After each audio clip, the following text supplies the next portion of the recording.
I have gotten addicted to using a teleprompter. I just started using one like a couple months ago and now I'm hooked on it. I'm trying to make today's video without a teleprompter because we're going to talk about this OM-3. We're going to look at the menus together and I just am going unscripted on it. But I am struggling. I've probably started and restarted this video like a dozen times now. So you get to be spared all of that. But here we go. I'm going to be talking today about the OM Systems OM-3.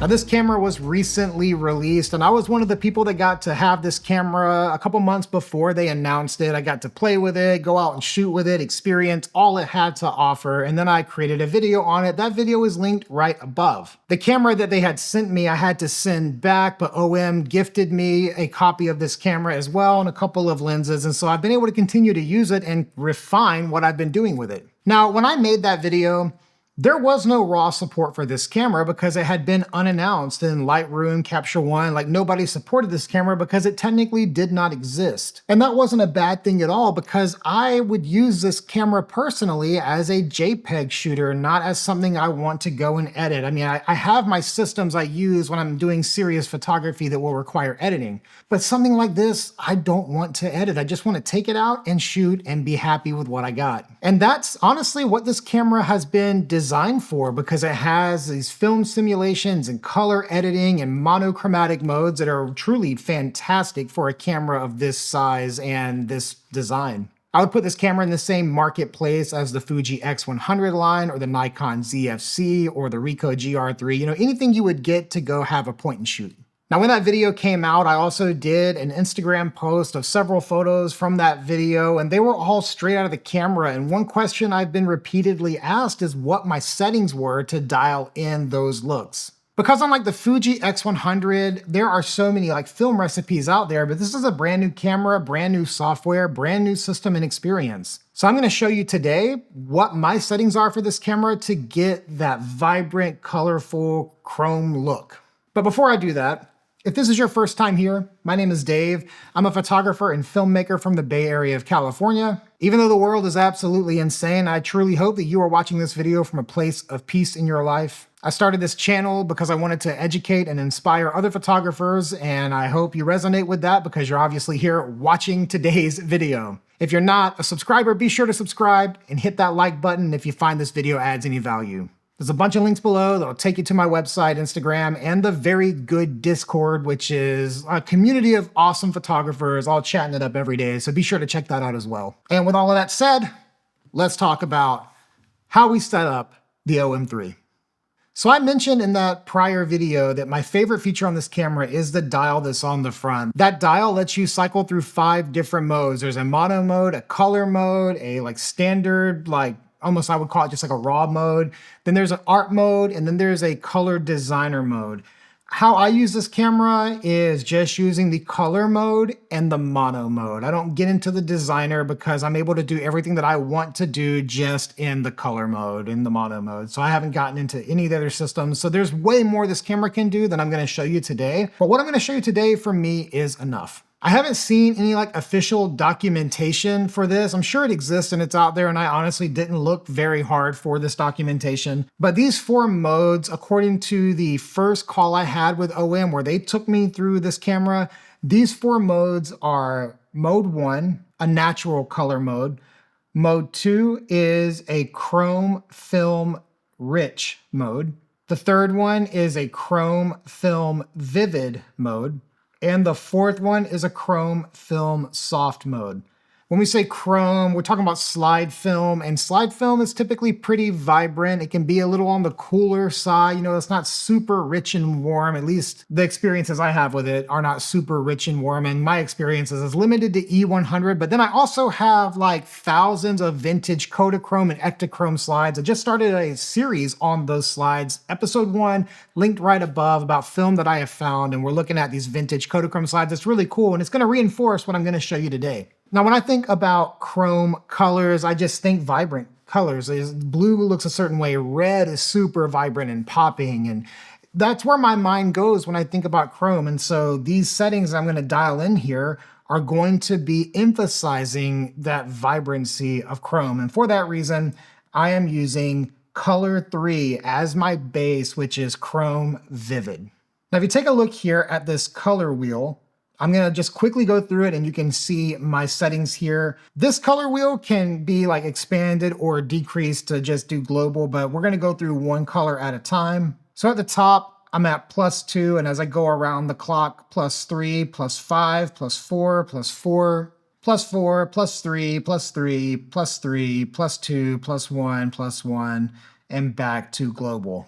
So on this side of the wheel, you're going to see like red tones through blue tones are going to be more vibrant than green and yellow tones. And all the photos that I'll show you today were with these exact same color settings. Now we're going to look at the curve here, and this curve has shadows and highlights. You know, I would have loved a little more control over the curve, maybe just like midtones as well, but it's okay. Here we are.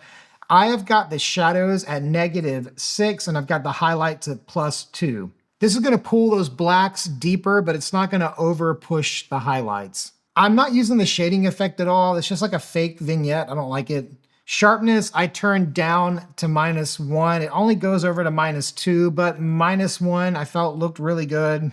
The global contrast I have at -2. This is the same philosophy I even use in Lightroom. I like to grab more contrast in other places when I'm working on editing, whether it's the blacks and the whites or the curve, and keep the contrast globally low. I talk about that in other videos. You'll find them if you want to see them. And when we combine these settings here, we get the base of the photos that you're looking at right here. They are vibrant, they have pop-in reds and blues and orange tones, and they've got a lot of punch and contrast. But wait, there's more. We also have to go over to our white balance, and I shoot a custom white balance at 5200. This is a daylight white balance because I'm shooting in a lot of natural light.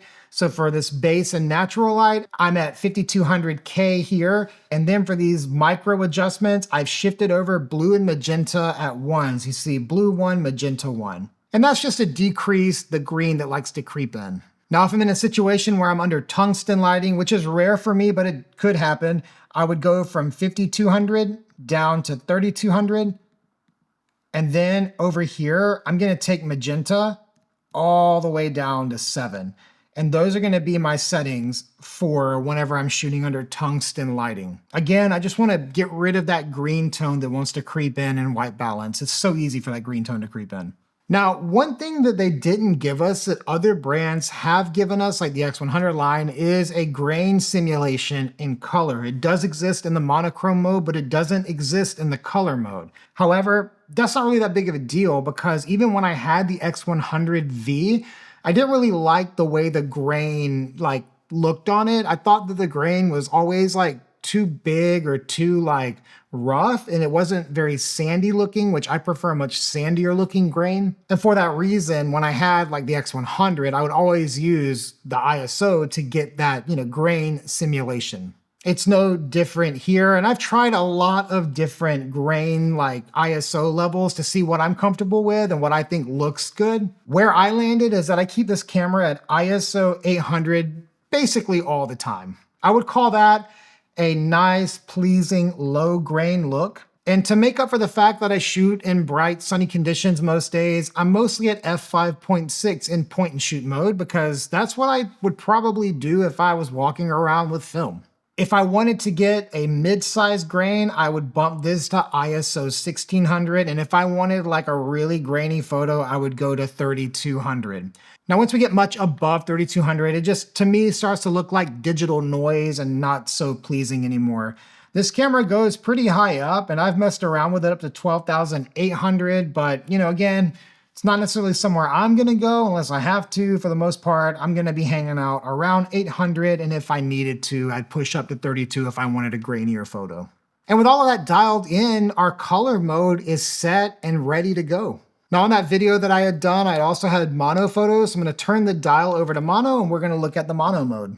And again, going off of what OM had told me on our initial call several months ago, these modes are a standard monochrome mode, a classic film monochrome, a classic film infrared monochrome, and then a low contrast monochrome. So for all those reasons, we're gonna go with 2, which is like a classic film monochrome.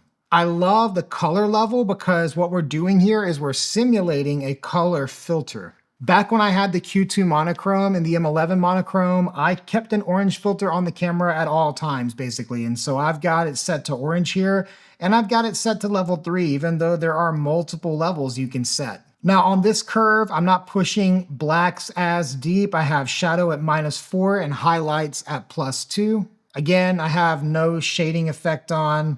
I have sharpness turned all the way down here. I have contrast turned down 1 because I do like a little more contrast in my monochrome photos. I have the grain effect here set at low, but it's still not like a look that I like when I start getting into medium or high, so low is it for me, and then I use ISO just to push more if I need it. Now I've got the monochrome color here set to N, which I believe is for neutral, but I'm also gonna call it none. I don't want a sepia tone, I don't want blue, I don't want purple, and I don't want green. I just want a good old God-fearing black and white. White balance is basically irrelevant at black and white, and I use that same logic for the grain. I keep it at 800 unless I need to push to 16 or 32, though in black and white, you can probably take it up a little higher and it still looks good and pleasing without, getting a lot of color distortion in your photos, which I think happens when you start getting too high in literally any camera system, but especially on the OM-3. So those are my settings and how I use this camera. And if you want to learn more about it, I've got some links below that'll take you to learn more about this camera. And if you want to pick one up, you can pick one up yourself. It's really a great, fantastic point and shoot camera. And I really dig it. I love the style. I mean, I gave it rave reviews. Again, the video, you can watch it. But ultimately, I hope you found that this video was helpful for you. And if so, be sure to give it a like. If you're not subscribed, be sure to subscribe and keep following along. A lot of good things to come, a lot of fun things on the horizon as well. And as always, thank you guys so much for watching, and I will see you next time.